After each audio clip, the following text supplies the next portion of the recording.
Kaya nga tingin ko ang Marcos Jr. Mabibigo kung sa tingin nila bibigay itong Inday Sara. Hindi. She is made of steel. Ang tingin ko. Alam nyo, pareho kaming maraming pagsubok na dinaanan ni Inday Sara.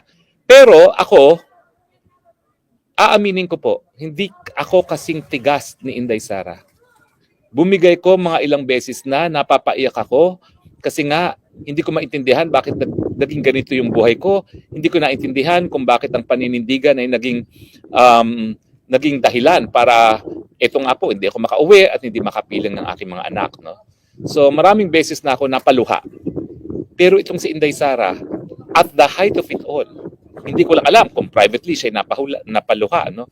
Pero at the height of it all, kung siya mapapaluha, malalaman ko naman kasi talagang when the challenge was most intense, magkasama kami Hindi bumibigay. At siya parang stoic lang. Alam ba yung tawag sa stoic? Yung parang bato lang siya na, sige lang, kakayanin natin ito. No? Hanggang umabot siya ng 3 linggo.